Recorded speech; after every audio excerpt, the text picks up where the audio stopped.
Good evening, everybody. I'm Justin Patrick, and I have with us our co-host, Mr. David Best. Guys, thanks for tuning in to Lines In tonight, where this is episode 10. David, welcome back, man. It's been a couple of episodes since we've seen you. What you been up to, man? Just trying to get everything rolling in my life and just working. We are staying so busy here at the store. It is not even funny, which is a great option. Um, Between the tackle shop and the store itself, we're keeping busy, so that's a good thing. That's not a bad thing at all. Well, I see you. I see you guys have a shop full of kayaks for sale up there. So, guys, it's Christmas time. Be sure to stop in at S.Well. Wilson if you got some kayak needs, or if Yeah, you just want to go pick up one for yourself. Just a present to yourself. That'd be awesome. there you go. Hey, I was thinking about that today as my little sister brought me the option for we've got to start changing all the pricing for 2022 on all of our card sheets. Uh-oh. If you want a good price on a kayak, we've got a bunch of 2021s right now, and you better get them while you can because all the prices are going to go up in 2022 across the board, around Yeah. 10% on both brands. Well, So I think we all saw that coming. Just the supply and demand of it all. But so yeah, man, there's definitely quite a bit up there to be bought up right now. So you guys jump on that. We got a great show lined up for you guys tonight. We got Tom Kazmierski, and I may have just butchered that last name, but we're gonna get him on to correct us on that. If not, we're gonna talk some fishing today. Tom had a phenomenal showing at Dale Hollow tournament on the Tennessee Bass Nation event, and had just and he's got some interesting ideas and some theories on forward facing sonar. As you guys know, that has been a big topic of discussion in the fishing community as of late. Starting back with, well, before that, but Patrick Walters really put it on the map when he just slayed him at Lake Fork. I think earlier last year. Was that earlier this year or was that last year, David? I think that was earlier this year, and I know it was another piece at Broken Bow on the Hobie BOS this year as well. So Okay. All it's right. definitely one of those pieces uh, everybody's got to everybody's got to kind of think about. Yeah. So Well, just kind of want to give you guys a little bit of a little brief heads up of we got some things, some awesome things coming our way for the Lions End show, but also the local community. We're possibly going to be partnering up with the St. Jude Bass Classic that has been a yearly ran event on the bass boat side, and they are very interested in doing a kayak tournament. So we're looking at partnering up with them to run a kayak tournament in conjunction with that bass boat tournament. So we got a lot of cool things coming, guys. So stay tuned for that. And but we're gonna get Tom on here. Go ahead and get this party started because I'm sure we got a lot to talk about. So without further ado, let's get him in here. Mr. Tom, how are you doing? Hey there guys, it how's is. it going tonight? Doing really good. So correct us. Did I completely butcher your last name, or was that on point? No, it's pretty good. It's pretty close. It's Oh, good, good. Kazmierski. Yeah, Just you put exactly like it looks. Good Polish name. Okay, we'll leave the Polish jokes out of this one. Trust me. Hey, my deal is if you can tell me one I haven't heard, I owe you. Well, let me get on Google real quick. Trust me, I got Google covered. That's good. Well, man, we're glad to have you on. Glad to have you on the Lines In show. A big thing that we like to do on this show is we like to teach. We like to have guests on that can help our viewers learn a little piece, a little something that can, help them in their angling. David is, he's been in the game for as longer than I've been alive, so he's always got some some great. part is Some, right. but I feel but you, no, dude. man, we're glad to have you on. So Tom, man, just I I don't want to say this in any kind of way, but this is my first time seeing you, hearing about you a little bit in the community. I briefly just kind of looking through your Facebook and seeing you. Obviously been fishing for a long time. So man, fill us in on the life of Mr. Tom Kazmierski. What do you got going on, and kind of how did you get started in fishing and all that? Yeah. Thanks for having me on. Greatly appreciate this. And hopefully we can share some useful information here. I've been fishing for, golly, since I was in diapers, but I've primarily bass boat fished up until 2 years ago. I've had Rangers, Tritons, you name it. I've been one of the guys that, one of the glitter boat guys, as I heard the term used. But that's what I've done. I've never been on any real big scenes, I guess. In Georgia, we had a great bass boat thing going here for years, really before the recession. We had HD Marine, we had English Choice, we had some great trails going on then. 200 to 300 boats, giving away boats every tournament, like an 18-foot Ranger, like nice boats. Did that. Kids in life, you just kind of got real busy to where tournament fishing was kind of put on the back burner. So I went to night tournaments, fish night tournaments on a local lake here during the week, when I could get away and do that. Was pretty successful at all of it. But I do a lot of homework. I study maps. I listen, I learn, I listen to the old guys talk about their ways, and I've always tried to be open-minded to whatever's coming down the pipe. Which, as an old guy now, I get it. It's hard. Yeah, the stupid Ned rig. I don't need to throw that thing. I finally bit the bullet on that one at Dale. That was my breaking in the Ned. Yeah, I haven't done it yet. So, my early days, it was, I was probably one of the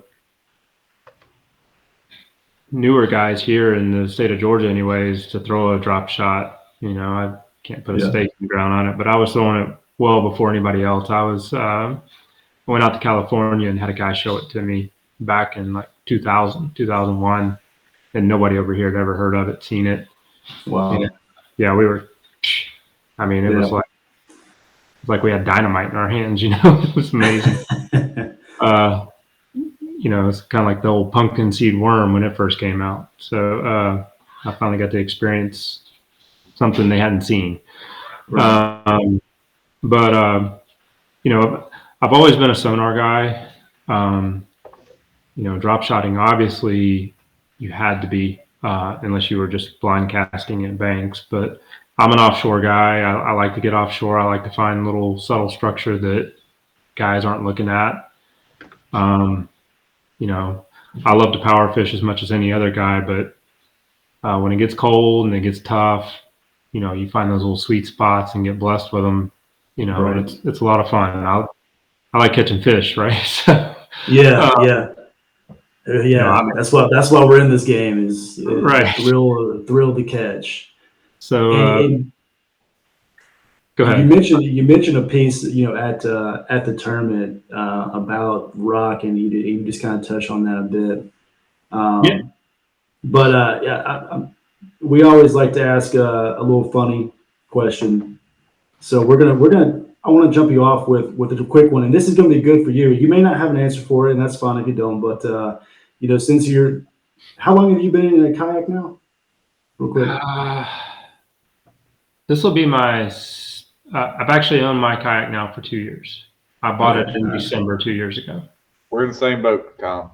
I was a bass boat guy for 40 years almost. There you go. Yeah, I've had to show Dave a couple of things, but so what quick question? I know you probably got one, you may not, but what's your most embarrassing moment in a kayak thus far? and it can be as juicy as you want. Jeez, man. Like which one? They're pretty fresh in my mind. I've had a bunch. I flipped for the first time at Del Hollow 2 weeks ago. Oh gosh. Yeah, that was It was cold. Yeah.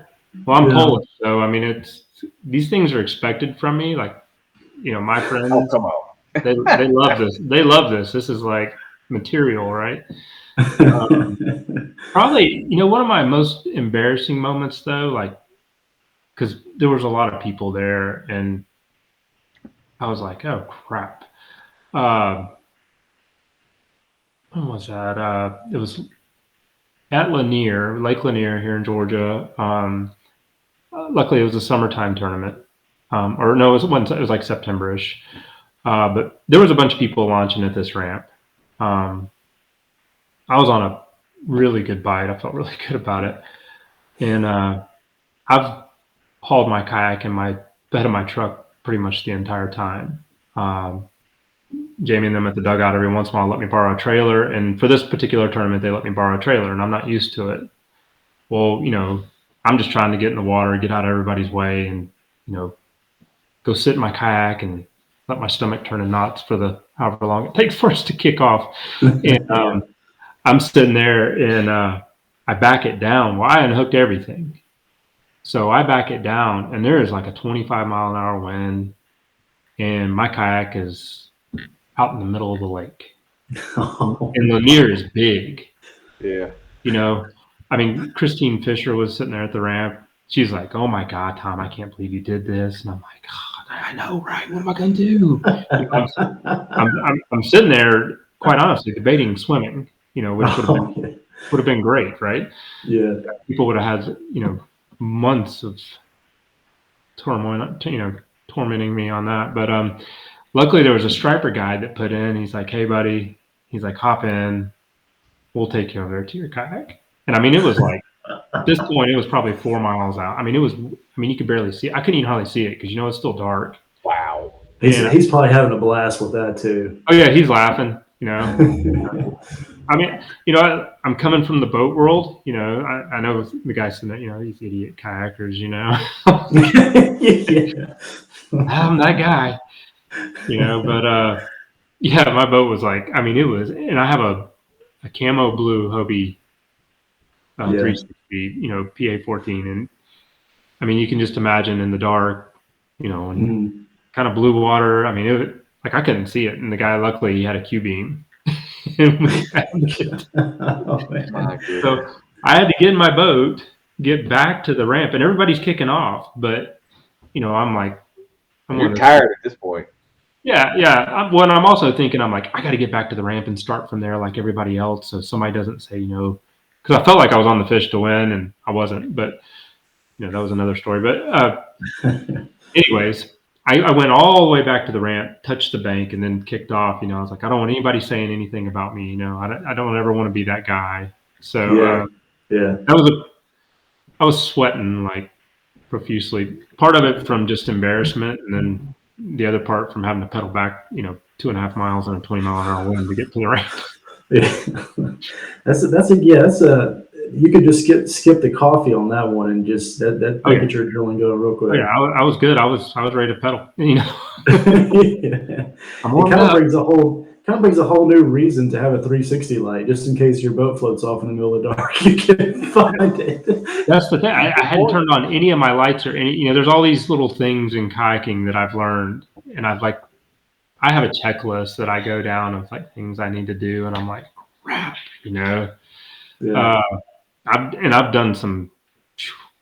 Now I'm running a Newport vessel motor, which I love that thing, but I had it strapped with a bungee at Dale, and I'm sitting out there in the lake, and I'm trying to drop it down, and I'm like, this stupid thing won't drop, and one of my buddies like, looks like you got a strap back there, and I'm like, oh crap, and I'm an older guy, I'm definitely not agile.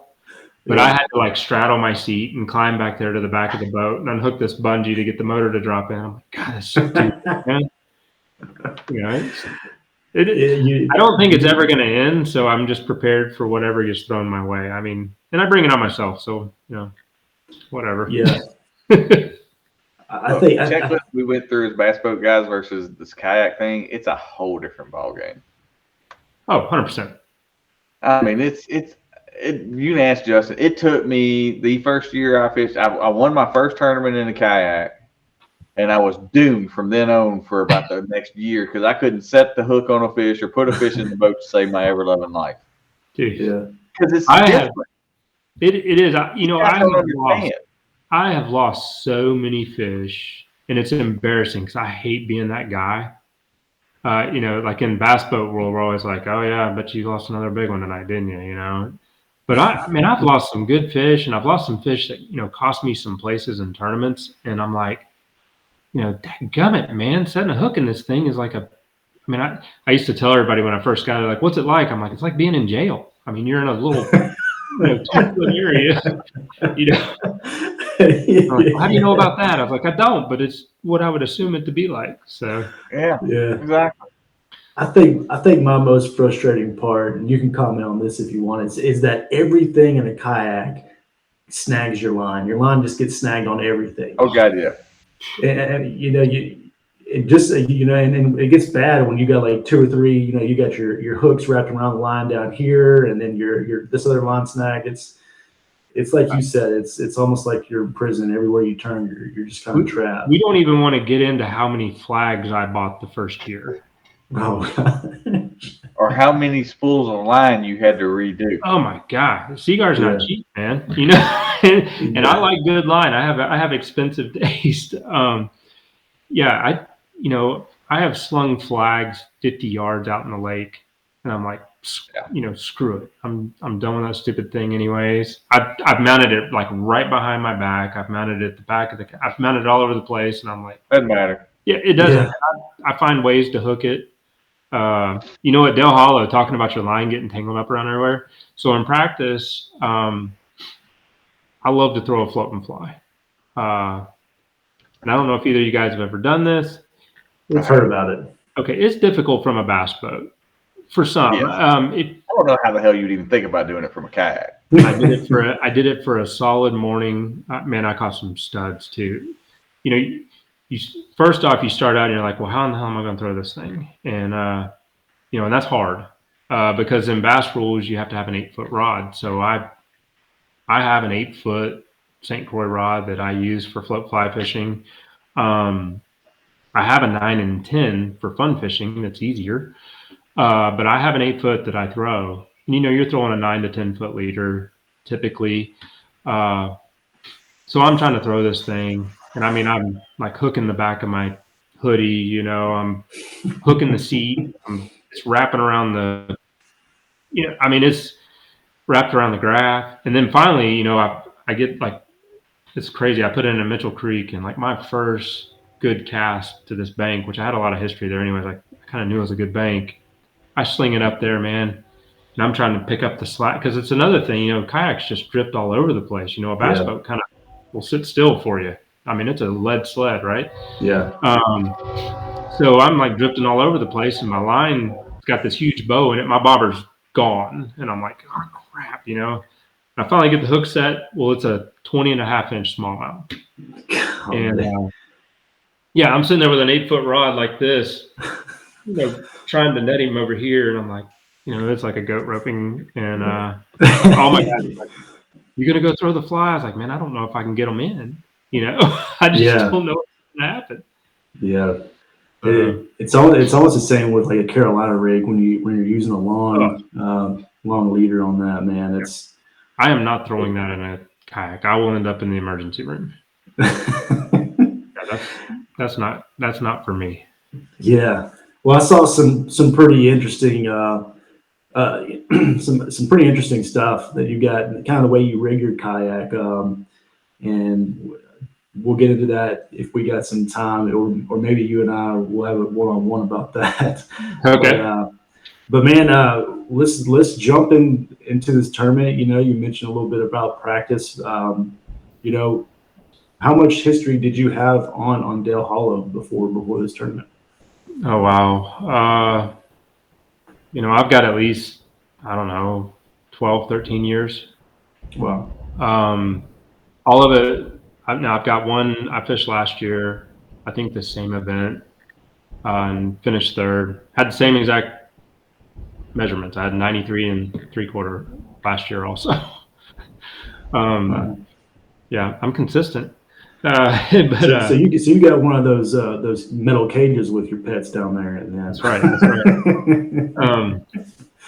But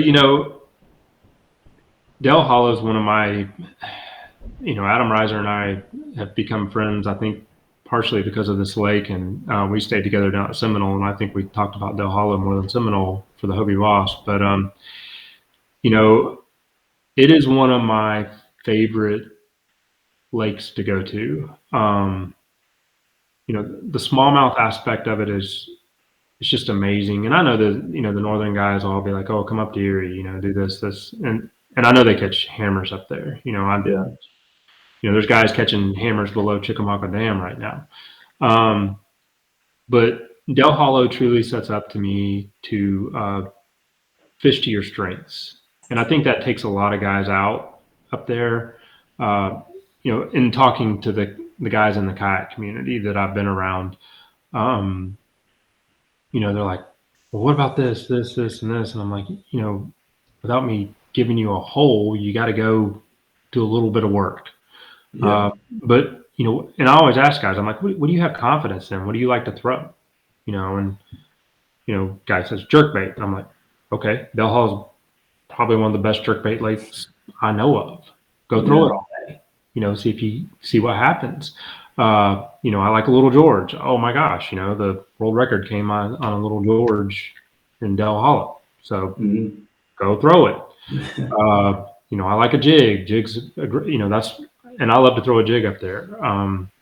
The years we used to go, we haven't done it in a while. I think a bunch of my buddies are actually coming up January 1st to go, but there was like 10 of us. We'd stay at Horse Creek, and we would go throw a fly, a floating fly. We really wanted to do that, get dialed in on it, and that's what we did. But obviously the floating fly, I think it's typical of the smallmouth on Del Hollow, maybe not everywhere, but they, those first couple hours of low light, they pull up, and if they're in the mode, there's a lot of fish that'll pull up and feed, and get active. And that's when the fly prevails. Now, if you have an overcast day or snowing or raining, you can drop bobbers all day long. It's amazing. But as soon as the sun gets out a little bit, you need to get off. You either need to go to the grass and try to fish for largemouth, or you need to, back out off and look for that subtle structure. And, they're not just everywhere. And it's hard because, you were there and you saw it. The first time I was there, I zeroed, which I beat my head against a wall. I think we drank heavily that night, but that always helps. Right. Helps something. But when you show up there and you start looking at that lake, everything looks good. It all looks good. Yeah. Yeah. It's just beautiful. You like chunk rock? Where do you want to go? There's chunk rock everywhere. You like clay banks? There's clay banks. You like, pebble, pea gravel, whatever, sheer walls. There's just a ton of different, and then you got grass. It's funny. I think a lot of guys don't realize there's grass there, but there is I focus on the grass. I don't fish in it, but I get out off of it. Those smallmouth roam those grass lines and out in front of them, and then I just dial it in a little deeper and find, I'm looking for a dining table of rock. I don't care how big it is, if it's small rock, big rock, but just somewhere out on a flat where it's the only thing for them to go hold to. Right. And they visit it, with the water temperatures we were seeing, I think it's why a lot of people struggled. The fish were not grouped up. Well, that was a piece I wanted to ask you about was when the weather kind of shifted the weeks leading up to it, and became a little bit more warmer. What did that? I mean, obviously, with your knowledge on that lake, I'm sure you knew what how to adjust. But did that give you did that worry you any at all? Because I mean, just my knowledge of the lake, the cold, is when it's really on fire there. It is, so I like the water. Like when I go to Dale, the perfect world, I want the water temperature below 50. Um, I want it, somewhere between 48 and 50 degrees. That's when the smallmouth, you know, that's like that's a really good temperature for Yeah. them. It seems like there, anyways. I'm by no means a biologist, but I fished there 2 winters. I think our water temperatures were 42 to 43 degrees, which coming from Georgia, that's typically death. Here in Georgia, if you get below 47 degrees, the bite gets insanely tough. They just hibernate. Um, Even the spots, it's the one temp. You get below 47, spots start slowing down or something. They don't bite good. Yeah. But up there, 42, 43 degree, and I attack the lake just like I would Lake Lanier here. I fish ditches all day, and I didn't know any better. And the guides were all even asking like, "How are you catching so many fish?" And I'm like, "Looks just like Lake Lanier to me." I mean, you know, I don't know. I didn't think I was going to catch a fish, but I'd pull into a ditch and catch 20 smallmouth out of every ditch I pulled into, in 30 to 50 foot of water with a Yeah. jig. And it was crazy. They would hit it so hard. I mean, it was like, to me, it was like, I keep going back to Lanier, but like one of our spotted bass lakes here, a 48 degree when the spots really get grouped up and you can work on their heads. I mean, you can put Yeah. knowledge to the Really boat. hammer them. Yeah. So, but it was 55 degrees this year is what I saw primarily. Man, that's like 60, 65 degree water to a smallmouth, right? Uh, Yeah. I mean, they're happy. They're roaming around. They're feeding. They're not technically relating to anything real good. Um, you know, I think the year before it was almost 60 degrees, and same thing. I mean, I went into this one. It's hoping I got 5 bites because Right. that's what I'm gonna go do. But I got to get lucky and run into them. And when they're not in big groups, it's tough. Yeah. They're not piled on top of each other, sitting there fighting over a jig. You got to fish. That's Yeah. just the tournament of 1,000 casts, right? Yeah. That was. I mean, I literally got 5 bites. Well, I had six. One just kind of nipped at a jig. I was really disappointed because I love throwing a jig. I threw it. I probably didn't throw it enough, but I got on the Ned rig pretty quick. So, but I had 5 good bites and just two of them came off. So, I mean, Yep. you mean, Well, it's, see, that's the other problem up there is those. I've always said their mouths like rubber. yeah, And this goes back to kayak fishing, right? You're already at a disadvantage because half the time when you don't need to be, you're moving towards them, trying to set the hook, and you're pulling yourself towards them. I've kayak fishing's really changed my fishing. I went up a power in most of my rods. I had to change a lot of the way I did things because you just don't have the leverage in a yeah, kayak. And a lot of times you're in some awkward position trying to, oh crap, lines yeah, biting, yeah, whatever. really awkward positions. Yeah. The wind's pushing you this way, the fish is pulling you the other way. Oh yeah, yeah. You're like a bobber, right? I mean, Yeah, you know, I, it's. I have a whole new respect for kayak fishermen. I used to think a lot of it, was they're getting in their little ponds and their little backwater rivers where the fish have never seen a lure, and you can throw your dang shoe in there and catch them. Uh, I don't say that anymore. I say it jokingly now, but then I was serious. But yeah, yeah, it's a tough deal. And I know a lot of guys probably lost fish that mattered in this tournament. I lost what I think possibly was an over. I mean, I caught a 20 and then I threw right back in there. She smoked it. I set the hook as hard as I possibly could. She jumped 2 feet over my head, and the jig, when she jumped, opened her mouth, the jig just flew out. And I was like, the hook didn't even go in. I didn't even put a hook in her head. Yeah. What line size do you like for your jigs on that deep water like that, especially that clear water? Yeah, so I throw 15. Anybody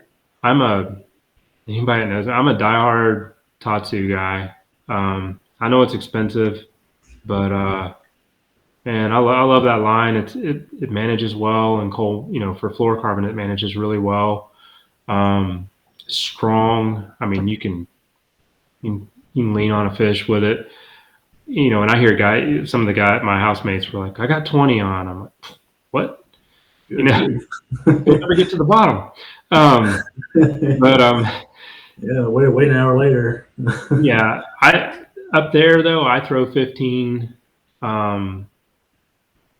primarily on everything. On a float and fly, I throw 6. But I mean, that's kind of that technique. You're throwing a buggy whip rod that the rod does all the work. The line. I mean, you want good line. Don't get me wrong, but yeah, sure. The rod's taking a lot of that punishment. When you hook a big fish. Right. But I mean, that's. I always tell people, go as heavy as you can confidently feel. Wintertime fishermen, and I fish with a lot of guys in the winter. It's one of my favorite times. Most of the guys I fish with that struggle in wintertime aren't on the bottom. They can't feel what they're doing. They're not on the bottom. And so many people ask me, well, what weight jig do you throw? I throw a quarter, unless it's a 10-mile-an-hour wind. Then I'll go to a 3/8. You get up to around 20 miles an hour. Hopefully I can hold on them. I'll go to a half. I throw the lightest jig I can feel. And a lot of guys that were around me, they were all asking me, what weight? I'm like, throw what you can feel. Because if you can't feel it, it doesn't matter what weight it is, Yeah. And I mean, that's, I do the same thing with a worm, and the lakes we live on around here, you have to sink brush. I've been a brush pile fisherman for years. Same thing. I throw the lightest possible weight that I can feel like I can effectively feel and fish what's going on.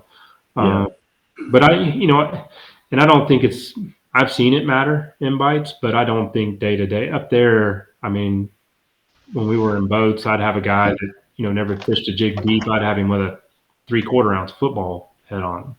You could feel what he was doing. And he tried to throw a quarter with me for the first day, and he's like, why are you getting all the bites and I'm not? I was like, because you never got to the bottom. I mean, if I had to recommend, and that's, guys that haven't fished deep, which, that's something I see in a lot of kayak anglers. I think the bass boat guy's been fishing deep for a long time. We've known to get offshore. We had the ability to do it. But, start out with a spinning rod, because you can manage your line on a spinning rod so much better. I throw bait casters, but I also, when I make the cast, I peel off, 10 feet of line. I want lure to fall where I cast, right? I don't want to, because a lot of guys will click over and just sit there and do this, and next thing you know, it's a pendulum. Well, it's right under the boat. You didn't even fish the structure. Yeah. But that's a lot more than information than you bargained for. No, it's juicy Good stuff. information. David, you got them going on a little bit on a jerk bait, didn't you? I did. I lost a really good one right off the bat. Well, on a jerk bait, about an 18-incher. Would have made a big difference. You said that, and that's why I was giggling, because it would have made a big difference in my day. And then I did catch another one in 18 1/4 and another 15 1/2. And I caught several small fish. I mean, that 11, 7/8, that kind of stuff, and just some smaller ones. And I love to fish a jerkbait, and that lake sets up perfect for it. It is a great lake for it. I will be going back in the spring specifically just to go fish a jerkbait there and play around. Oh my gosh, man, that will be so much fun. I mean, good Lord. Bring hooks, because they're going to straighten them all out. Yeah, well, I loved it. I mean, one of the best YouTube videos I've ever produced was at Pickwick throwing a jerkbait in the early spring, and I had basically a 4-fish, 18-pound stringer in less than 7 minutes. Oh, well, that's And it was all largemouth. It was a smallies, but it was all largemouth. But I mean, it was just one of those perfect days. But that's what I love to do, and I intentionally went there with the purpose of I was going to catch a good smallmouth, and that's one of the things I like about Dale Hollow. They were some of the prettiest smallmouth I've ever caught. Oh man, they were gorgeous. Footballs, right? I mean, football, not even just the footballs, but like I caught one that had these little gold and yellow flecks all through it that I've never seen in a smallmouth before. That was just gorgeous.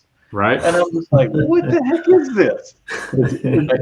It's crazy the colorations you see up there. I mean, there's so many different, you see the ones that are, not lit up, and then you see those ones that almost look black. They're just so lit up with, tiger stripes and all that. And it's just, that's why I love it. I mean, I just kind of love catching smallmouth.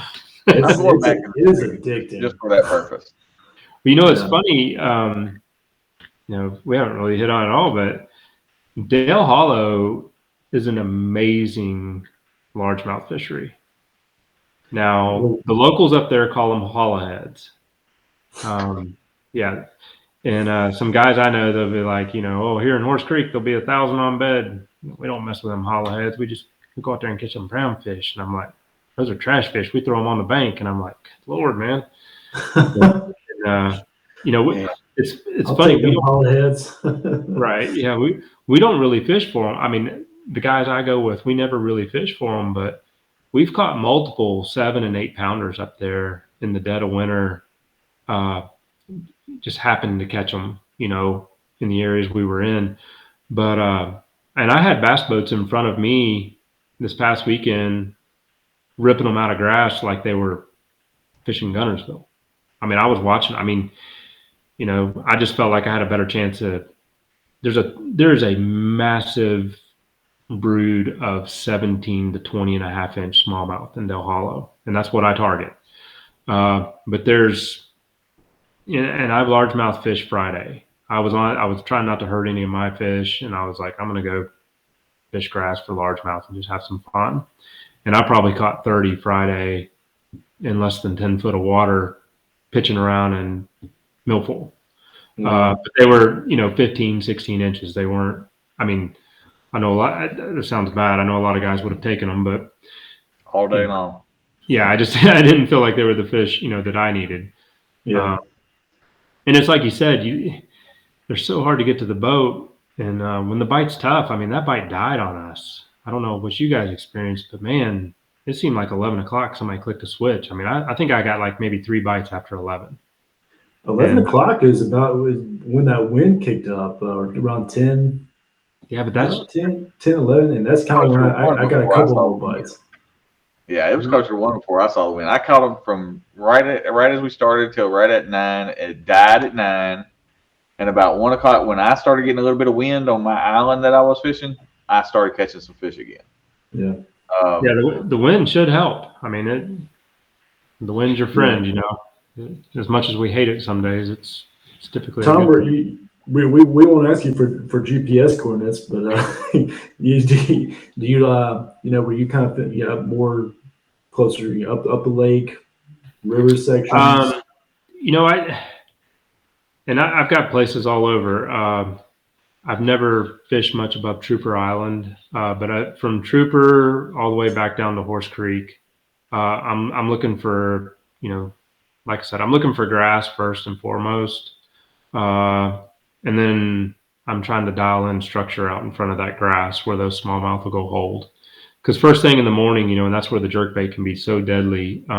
Unfortunately, the lake's down a little low, but like Goat Island. I don't know if you guys know where that is, but Goat Island is notorious great jerkbait fishing out off the front side of it. Hopefully I'm not giving away somebody's hole here, but somebody's in the comments right now. Oh man. Yeah. Up around Trooper though, there's a ton of milfoil around Trooper Island. That's another place, but I'm looking for grass and flats. I steer clear of the sheer walls. It's a lake that's, and I'm sure guys catch them on it, but I cannot catch them on those steep banks. anywhere the channel swings right up against the bank, I'm avoiding. I'm looking at 200 yards where the channel leaves the bank to the flat, and then those are the type of places I'm looking for. Places where I feel like they're pulling up to eat. To me, if they're sitting on that wall in 80 foot of water, they're hanging out. I don't know what they're doing, but that's what I do. And I know when we were there was fish, being caught in 50, 60 foot of water over bait. And that's a deal there. I mean, that it works. I hate those fish because they move too much. I'm not doing it. Yeah, if I can catch them, I love it, but I really don't target that fish. Yeah, look, I'm a shallow water guy that grew up fishing the Mississippi River, so I mean, that lake was a little off. I went way, way up the Bay on Friday to practice, and I'm looking around, I'm seeing crap at 10, 12 foot deep, and I can see the bottom perfectly clear, and I'm like, oh, no, we're not coming back here in the morning. Yeah. Now, see, and it's always when you hit a lake, right? But I truly feel like, in some of the history that I know up there, but if you had some color in those backwaters that those up in that area you're talking about, just enough color to color up that water, I guarantee you there's largemouth up there that would win. Anything you want to fish, they're just going to be, obviously they're going to be really tough to catch when the water's that clear, right? I mean, they're before you get there. There was a bass boat tournament. There was 2 of them, and it took 20 pounds of largemouth in both those tournaments to win. Yeah. I mean, but now those guys, they will target largemouth if allowed in the tournament, because a keeper smallmouth on that lake is 21 inches. That's a stud. That's a tank. Yeah, depending on the girth and everything else, you're pushing 5.5, 6 pounds, right? I mean, that's absolutely. I don't care where you go in the world, that's a trophy, right? So definitely. Well, you had mentioned at the awards, you had some key structure that you were keyed in on. You want to dial us in a little bit on that? Yeah, I guess get into a little sonar. So I mean, I run a Garmin. I've run Lowrance. I've run Humminbird. I like them all. I mean, I'm not a big Humminbird fan of their 2D or even their side imaging. I know a lot of people like it, but I think it's just visually pleasing because I've seen a lot of stuff that's not really there. But I mean, the map shows this, but it's not there, Yeah, I've seen that on Garmin sometimes too. Yeah. So, but and I've seen it on all of them, right? So, but to me, Lowrance and Garmin both, their sonar technology to me is by far better. And I still use 2D sonar a bunch. I call it the D-Liar. I still, man, it's because I'm old and, I mean, actually I started on flashers. So, but I believe in what I see on 2D, and I know how to read it. I know if I'm looking at brush, fish, shad, whatever. And now I have Panoptics. I've been running Panoptics now for probably a year on my kayak. I have won a tournament solely because of Panoptics. I also feel like I've hurt myself with Panoptics. I've seen it go both ways. It's a love-hate relationship for me right now with that technology. We had a pretty big tournament here in Georgia on my home lake, a lake I've won a ton of money on. And I use Panoptics all day. And I'd pull up on a place that I've caught, I don't know how many 3-pounders. I don't know how many fish I've caught off this place. And I scan it with Panoptics. I'm like, man, there's nothing there. Crap. And I start pedaling away. Whereas before Panoptics, I would have made a cast. When you say kind of a love-hate relationship with it, at first did you find yourself like just spending a lot of time staring at it? 100%. 100%. I did the same thing with side imaging in the beginning. I was like, dadgummit, I got to turn this crap off. I'm never going to fish. The bad thing in a kayak is, though, or the good, I guess bad, good, however you want to look at it. In a kayak, you're always going a speed where sonar technology is optimal. That's a good Like, point. I'm looking all the time, man. I'm like, oh, Yeah. man, look at that. So I do it. Sometimes I get stuck pedaling around out there in a circle looking at stuff. But, with Panoptics, and at the shop where we are in Georgia at the dugout, we rig kayaks day in and day out.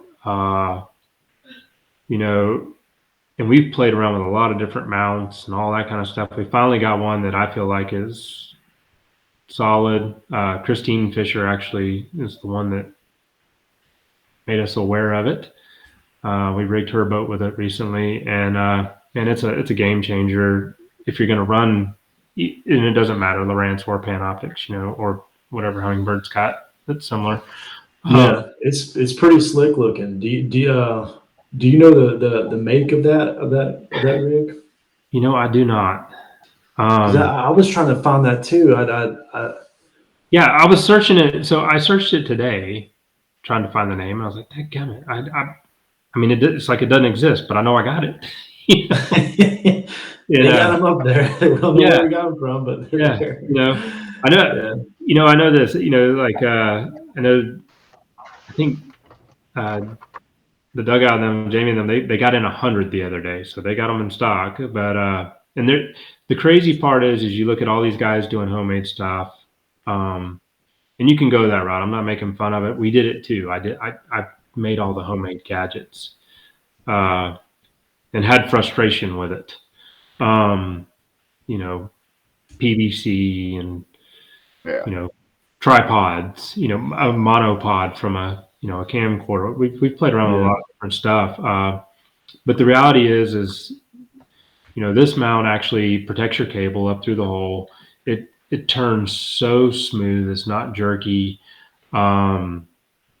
You can, use your perspective mode or your forward or down very easily. It stores in your kayak really easy. I mean, there's a lot of things about it that just make it nice. And the great part is these things are, I want to say they're like $130. They're, I don't want to get in trouble. Yeah. I mean, for you not having to do anything other than mount it on your kayak, that's pretty simple. Be happy with it, yeah. Yeah, sorry guys, my camera went out on me again. Oh, no worries. But I've seen a lot with Panoptics. I think I first started seeing it at the Hobie at Watts Bar. When was that?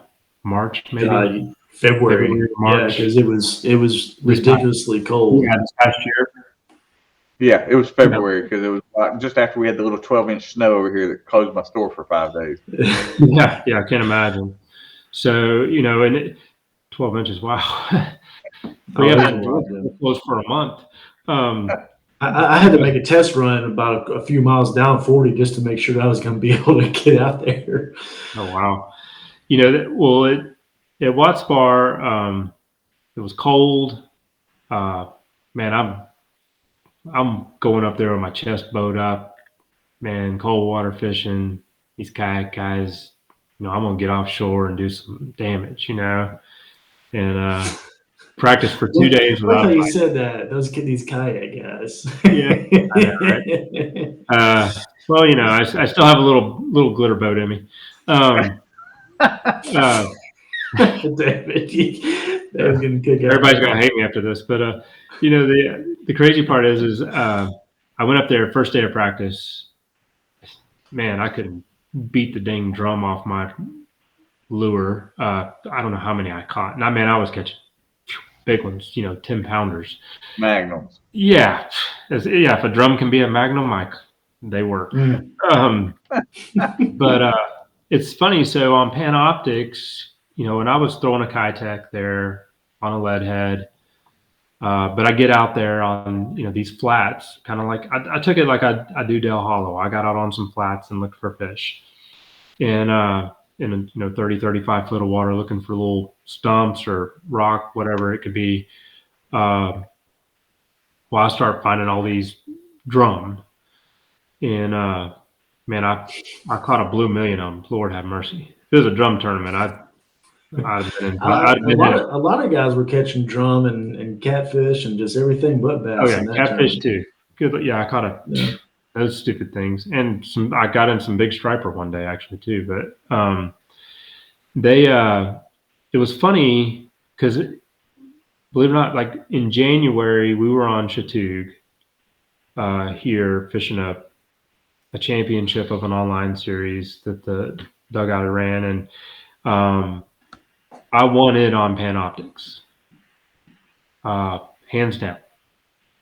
I probably could have done it on 2D, but I was scanning a brush pile, seeing the fish there, throwing to them. I had a couple of different baits I was putting on them, and I won that tournament because of Panoptics, 100%. But then I go to Watts Bar, and I'm coming up this little ledge that's got stumps on it, and I don't know if y'all run Panoptics or not, or Life, whatever the others are. I think they're all, to me, they're very similar. It's more about brand preference for you personally, or whoever's going to support you best with the brand, your local shop. But how drum on a forward facing, I mean, dadgum, man, you can see their tail. You can see it looks like the videos you see of tarpon down in Florida. I mean, it's amazing how they show up on Panoptics. Should have known, that's not a bass. Obvious. But I started noticing that if they got within 50 foot of my transducer, man, you could watch their tail kick. I mean, they'd bolt off the screen. Wow, really? And you said these are the drum you're talking about? Yeah, because it was just so daggum many of them. Yeah. And I'm like, man, I wonder if they sense the kayak, me pedaling. And so I'd sit there still and I'd scan around. And if I let it sit on them for a minute, they'd bolt off, and there was a lot of conversation about fish being spooked by sonar, even in 2D world. Back in the day, I'm sure, there were so many guys saying, when you're sitting on top of a fish and it's just sitting there pinging, and I've seen it, on Lake Lanier especially. I've seen spotted bass sitting on top of a brush pile, and you sit on top of them for a minute, and you'll just see them all kind of, all of a sudden your screen would go. It wasn't live, but you would see, they were fishing this brush pile a minute ago, or there was a ball of shit beside it. They're gone. Yeah. And the sonar companies were all like, well, I think they had, I've read a lot and heard a lot. Even back then in 2D, they were arguing that, fish can't feel anything over 500 megahertz. That's supposedly the rule. Okay. I'm not the scientist that came up with that, but that's, if you read enough, that's what they say, that like the fish, they can't feel, I want to say it's lower than that. Actually, it's like 380 or 4 something. Anything over that frequency, they can't feel it. And what frequency? Because neither one of us have run live scope. What frequency are you running on your live scope? So pretty much all of your forward-facing technologies are 500 to 1080. 1080. That's the frequency range they're running at, and it depends on where you are in the cone as to, I think, how that plays out. How it can hit you. Yeah.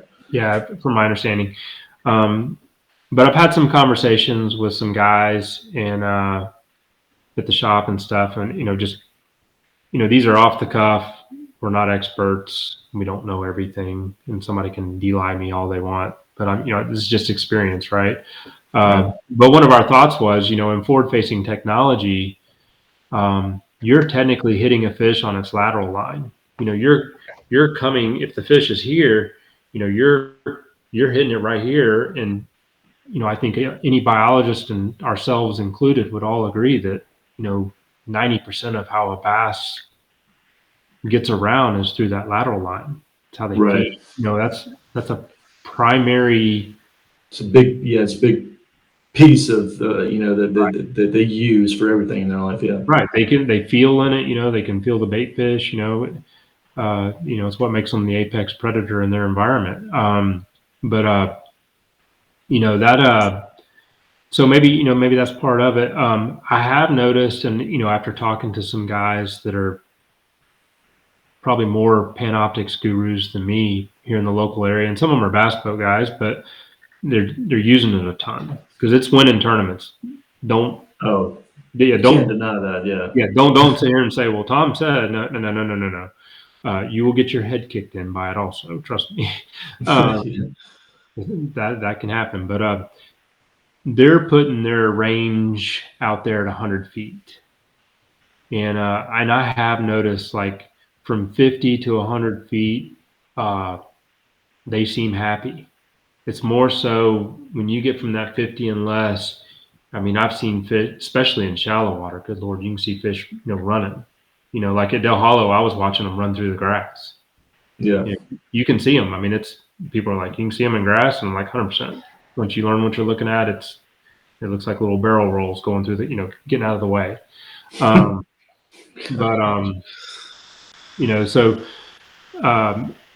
it seems to be a big thing. So the guys on Lanier here, I know, are all setting their Garmin's now, or whichever technology they're using. I keep saying Garmin, but they're setting their settings out there at 100, 110 feet and fishing for the fish. And I also know guys that are, when they scan a group of fish and they've got a beeline on where they're casting, Right.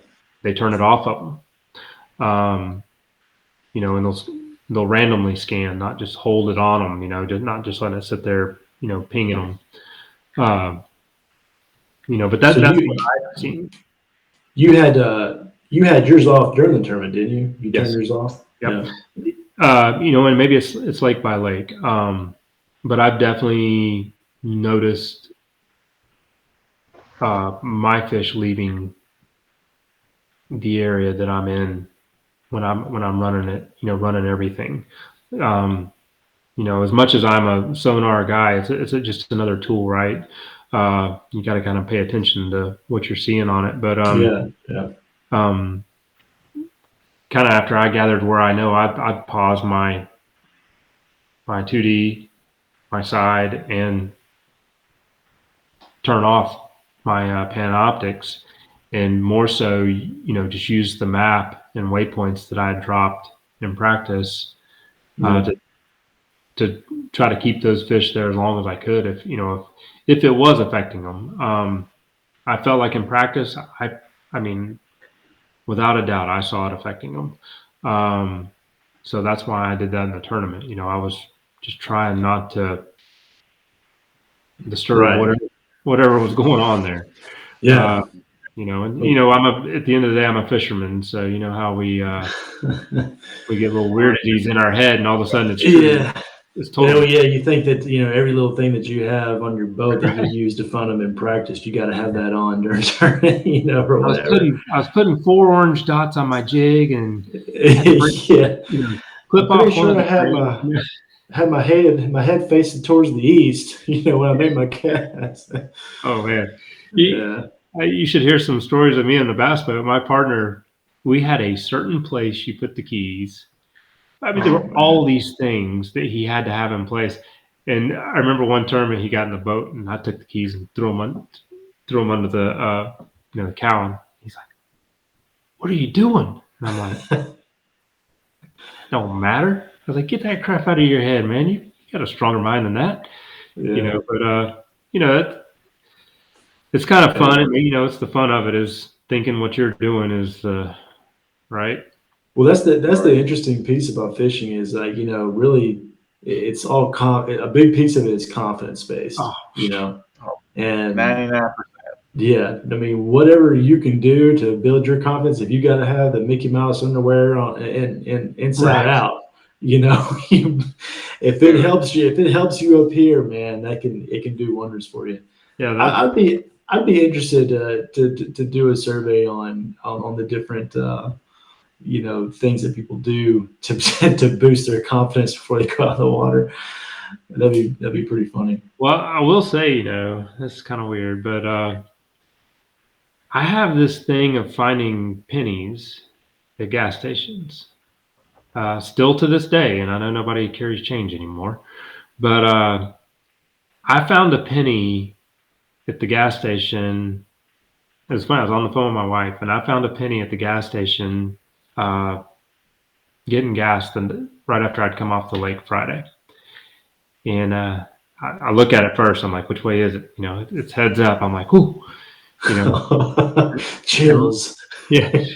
Well, my dad would knock you over whichever way it was to get a penny. So I come by this honest as a kid, but I was like, ooh, and I put it in my wallet. In fact, I got my wallet right here. I think it's still in there. But I put that penny in my wallet, and I'm like, man, every time I've done this, good things have happened, Yeah. And who knows? It's a little, like you said, it's that little. A confident fisherman's a dangerous thing. Yeah, you're right. Some people just don't have a clue, and they're confident about everything. But sometimes going out there, having confidence to stay on something and not leave it and wait it out. There's a lot of decision making. There is. And in kayak world, harder than any other world I've ever been in. It's all on you. In a bass boat, my partner and I would look at each other and I'm like, man, you got any feelings? He's like, man, my gut's telling me to go over there. I was like, let's go. Gut feels. I believe in them. And you jump in the seat and you can be there at 70 miles an hour. You can do that in a kayak. I was about to say, that's just 2 minutes away. That's nothing. Now I'm looking at it, man, that's 30 minutes, man. I could make like 300 casts in 30 minutes. Or 30 minutes back to the ramp. Another 30 minutes driving over there, unloading. Yeah. Those are, and that's the thing about this sport, man. Kayak fishing. That you talked about. You do a lot of planning and research and stuff like that. Man, the whole other piece to all this, and me and David have talked about it a lot on the show, is the preparation, like locating all the ramps, having all that stuff saved, like even saving routes, like for offline use when you don't have cell service. Right. I mean, and that takes hours, man. It takes a lot of time invested into getting all that dialed in. I mean, in those in-case situations where nothing that you're doing on tournament day is working like it wasn't practicing, you got to ditch everything and just go somewhere new. I mean, you gotta have those, because I mean, I'm sure you have. I sat at the boat ramp, especially out here at Kentucky Lake. There is zero service on the east side of the lake. Same way. Yeah, I mean, you'll be sitting there, looking for that ramp, or you have no service on Google Earth or anything. Oh, so yeah, that makes for a long day. Yeah, it really can. Well, the crazy part is in bass boat world, I mean, we used to look at maps and we always talked about it. It's funny. We always talked about, man, why did they quit making paper maps? I mean, all my guys that I fished with, they're like, man, I wish they'd bring back paper maps, because we'd sit in the hotel room at night staring at a paper map. Yeah. And that's just because we weren't smart enough to download apps or, things to look at. But in bass boat world, I mean, maybe a percentage of us are doing, a very small percent of us were doing that detail of planning. Most guys were showing up and running the holes, because like you said, 70 miles an hour anywhere you want to go, right? Exactly. It takes a really big dang lake to make it out of bounds for you. Yeah. Or for you to make a decision. Now, I've had some tournaments where I made 1 hour runs at 70 miles an hour, to get to what I thought was going to be the gusto, right? But in kayak world, I'm sitting there, man, it starts, 3 miles, and I'm going, ooh, yeah, my knees are already hurting. My legs are cramping up just thinking about this. Yeah. But it's funny here. There's tournaments that are bringing motors in now to the trails, and I know there's purists out there. Oh, paddle or die, and I'm like, man, that's going away. All weekend watching guys run up and down that dang lake. I pedal a Hobie. I love my Hobie Outback. I can travel just as fast as the rest of those guys, and I train to do half marathons and stuff. Oh, nice. But it's still a lot nicer if you can just push a button and you can go. Yeah. I mean, who are we kidding, right? Yeah, exactly. Yeah, I've been known to make some comments.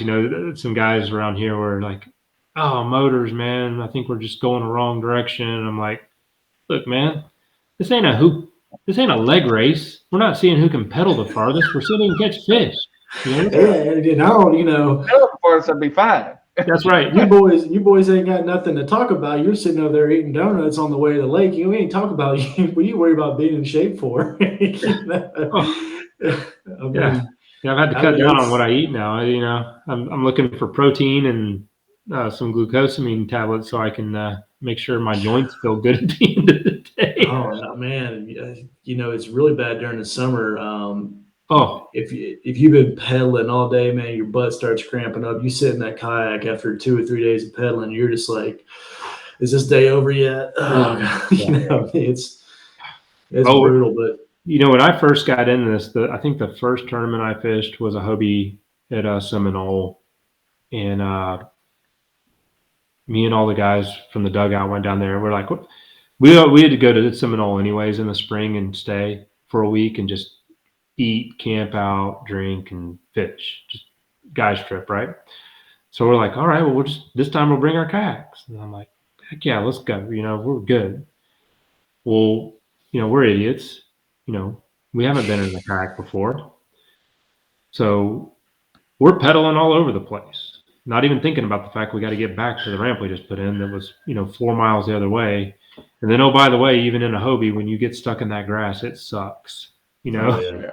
I mean, good Lord, it's like pedaling through oatmeal. And, and I think by day 3, we all wake up and we're like, all right, where are we going? I'm like, I'm going to sit here, man. Maybe just hang out here today and play some cornhole. I'm beat.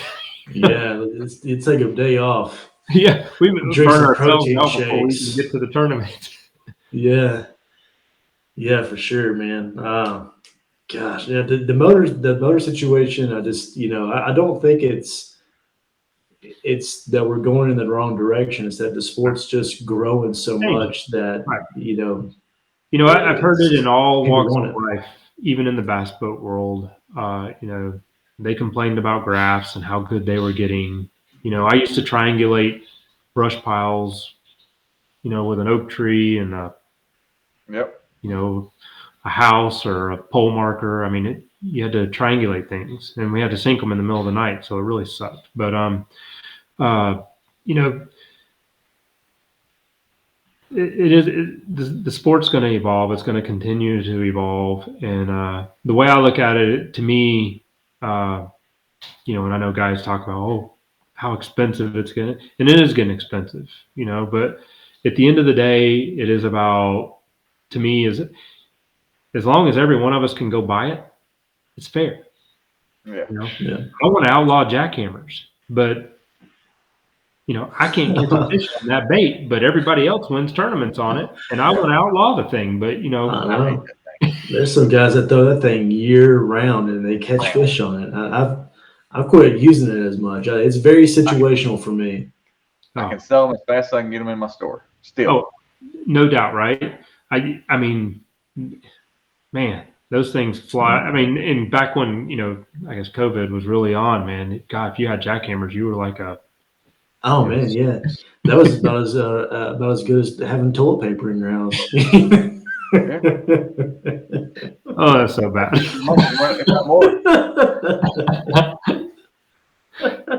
Paper too, right?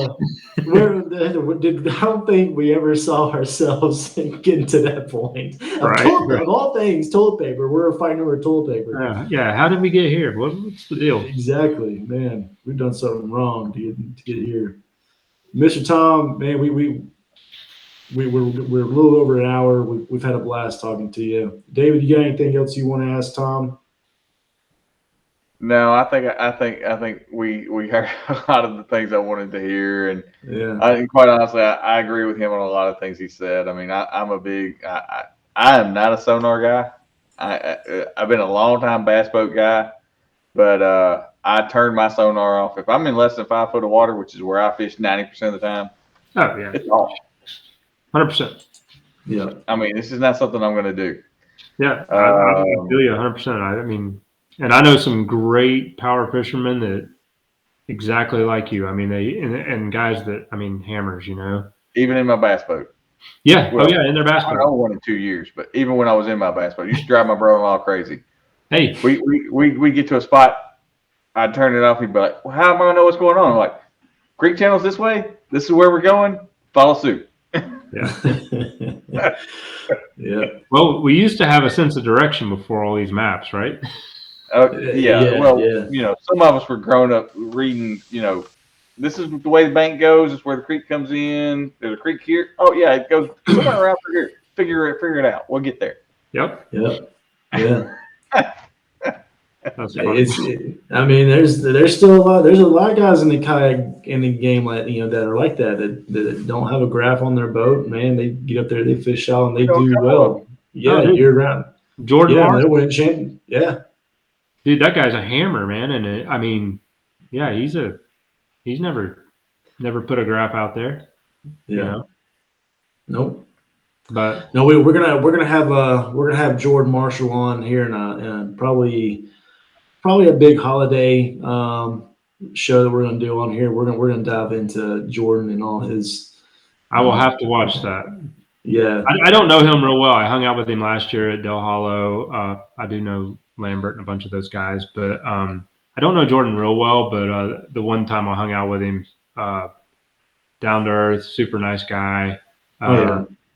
Obviously a hell of a fisherman. Yeah, I call Jordan a kid. I don't think he was like, you well, really to me, he is a kid. Yeah, you're like 30 years younger than me. You are a kid. That's right. yeah. Yeah. So Yeah, I'm not putting my kayak in where he does ever. He's one of those guys that slides it down the bank and all that kind of stuff. Yeah. Oh yeah, he just kicks it out the back of the truck and goes fishing. Yeah. Hey, he's my kind of guy. Yeah, I was 20 years old at one point, you know, or 25, whatever. It's been a minute. Yeah, many. Yeah.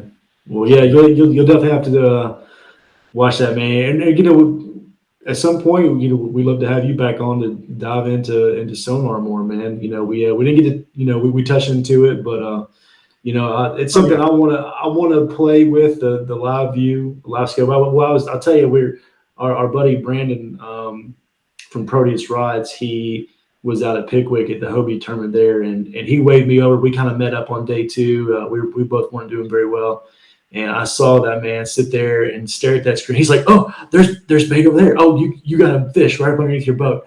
I mean, he's playing with this thing. He's got his transducer going where. I mean, I love using my Garmin as well, but yeah, I was looking at him. I'm like, dude, you haven't casted in the past 5 minutes. You know, are you going to fish today? You know, so it's a piece. I'm not sure if I want to dive into, but you know, we'll see. But well, I will say, you know, for the guys out there looking at these technologies, there's some good information out there. You know, I kind of did a little research this week, and this is, you know, not brand specific, but there's a couple of things out there where some ice fishermen, you know, ran the three, you know, big players in that game side by side.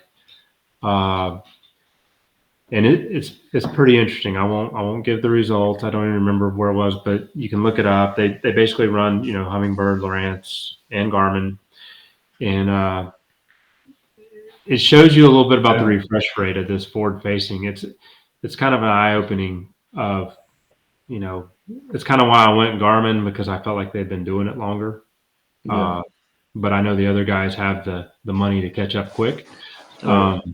But you know, there's some cool videos out there to watch that, you know, can kind of show you what you're looking at. And you know, for the shallow water guys, perspective is, and I haven't got to play with it as much as I wish I had, but perspective mode, I don't know if you guys have played with it, but perspective mode, man, I caught some big bass about a month ago in an online tournament that actually qualified me for a bigger tournament, and I caught them all in perspective mode.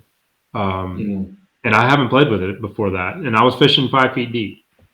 The fish were sitting out off the bank a little bit, just when I say a little bit, like 5 feet off the bank, and I was working a grass line that was, 2 feet off the bank.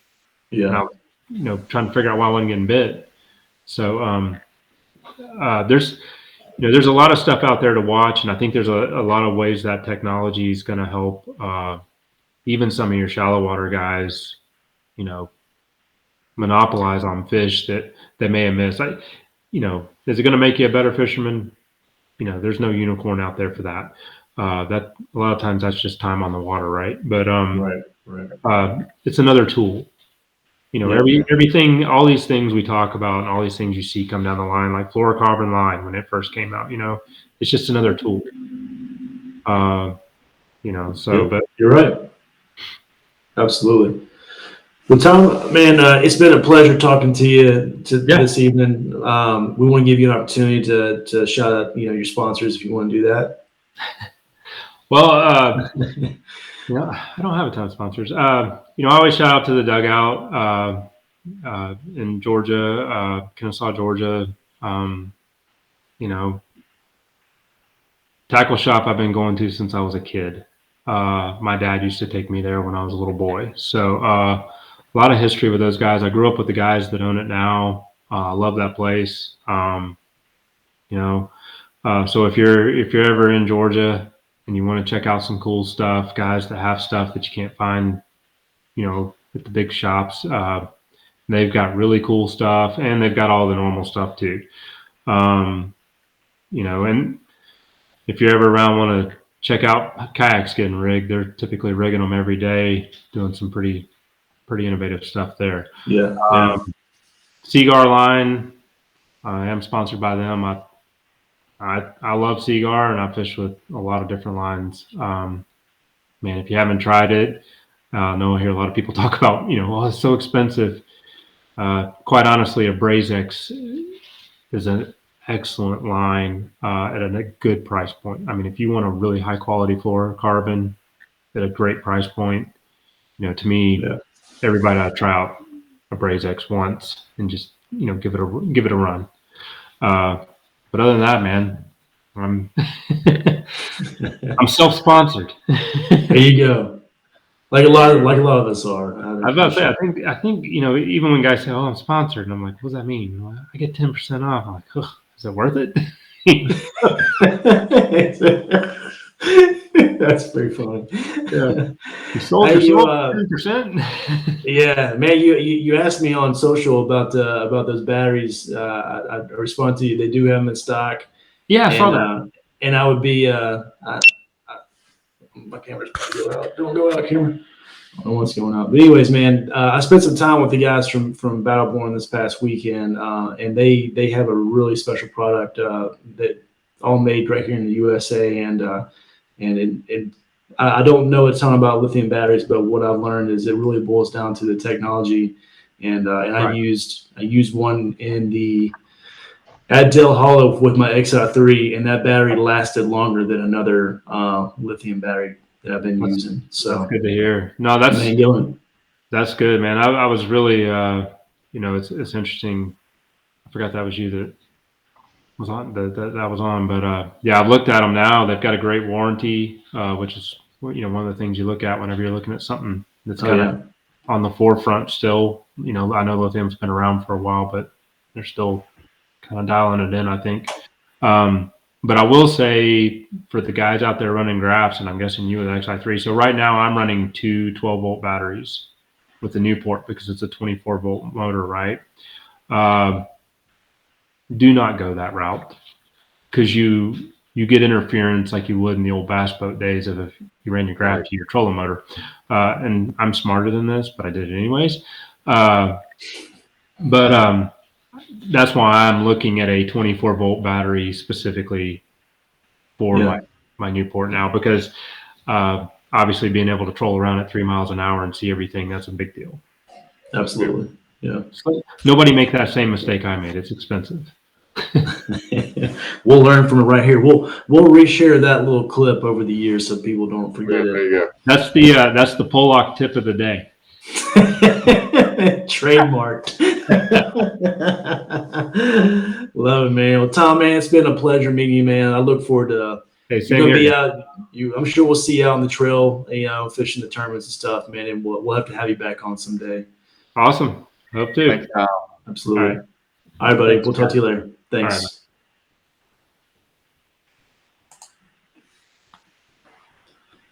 All right.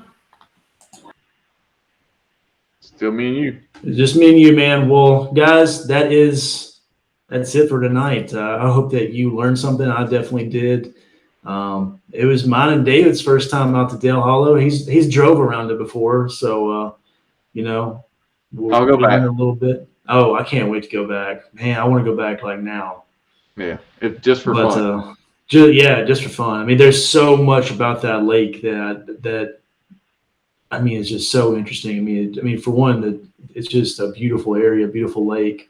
But and the people around there were awesome, man. People, I pulled up to a gas station and people were like, "Man, you out there catching them? How you doing?" I mean, Yeah, I mean, they could probably tell. You look at me and tell I've never been around them before, but or they obviously never has. They've never seen me, but man, just great people, great community. yeah. You got anything else you want to add before we call it a quits, Dave? No, I mean, come see us for Christmas. We got a lot going on here at the store. There's a lot. I mean, got a full, like I said, we got a full-fledged group of kayaks going on out there. We've got lots of tackle. Got a bunch of new reels in today. They won't last long. Y'all know that. It's just one of those pieces that goes fast. But we'll have the Grinch here from 12 to 4 if you want to bring your kids out and have pictures taken on Saturday. And what else? That's kind of it for now. I mean, I'm just ready to get through next couple of weeks and go fishing. Yeah, get through the holidays, get back to fishing. Well, we want to thank you from Lines End. We want to thank our Primary Tackle for sponsoring this podcast and also sponsoring the Lines End Yak Fishing .com website. So, guys, be sure to go and check that out. We put up articles over there. We're going to be getting with guys like Tom and other people. We got a lot of great things coming up. So just stay tuned. Be on the lookout for all those things coming out. It's got some really big giveaways coming your way. So you're not going to want to miss out on that. And I think we're going to wrap it up, guys. We will see y'all in the next one. Y'all. Y'all Have a take good care. evening.